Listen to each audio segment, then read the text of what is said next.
रवि और अमन अपने शहर लौट आए।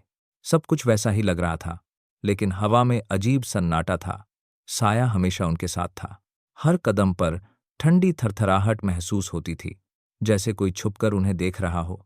सड़कों पर चलते हुए हर दरवाजे और हर कोने में हल्की हलचल और कहीं दूर से फुसफुसाहट गूंजती थी।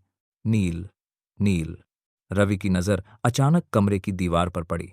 एक हल्की, डरावनी रोशनी चमक रही थी। वह वही चिन्ह था जहां नील ने अपनी आखिरी कुर्बानी दी थी, जैसे चेतावनी दे रहा हो, मैं अभी भी यहां हूं। अमन ने हिम्मत करके एक मेज को छुआ। वह हिल गया। छाया ने उसके हाथ को छूने की कोशिश की, जैसे उसे खींचने वाला कोई अदृश्य हाथ हो।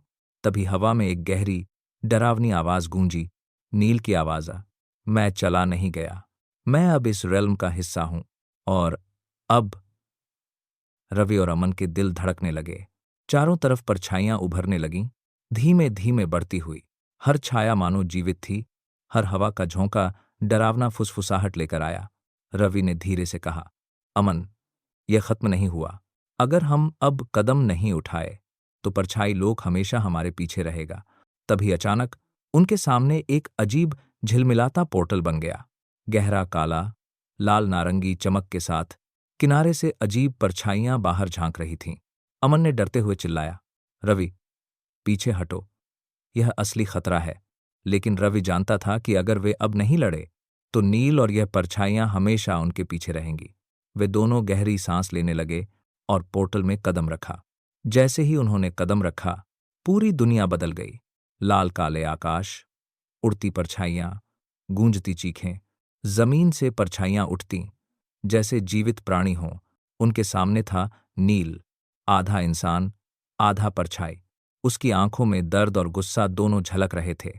नील ने धीरे से कहा, तुमने सोचा कि तुम वापस जा सकते हो, लेकिन यह लोक कभी किसी को छोड़ता नहीं। रवि ने हिम्मत करके कहा, नील, हम तुम्हें बचाना चाहते हैं, लेकिन हमें भी इस डर से बाहर निकलना है। नील ने धीमी मुस्कान दी और परछाइयों ने अचानक तेजी से घेर लिया। रवि और अमन डर से थरथराने लगे, लेकिन उनके भीतर नई हिम्मत जगी, क्योंकि अब उन्होंने तय कर लिया था, इस परछाई लोक को खत्म करना ही उनका अंतिम मिशन था।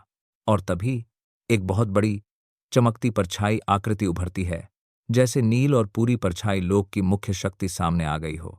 क्या रवि और अमन इस अंधकार से बच पाएंगे? और नील की आत्मा पूरी तरह परछाई लोक में फंस चुकी है या कुछ उम्मीद बची है?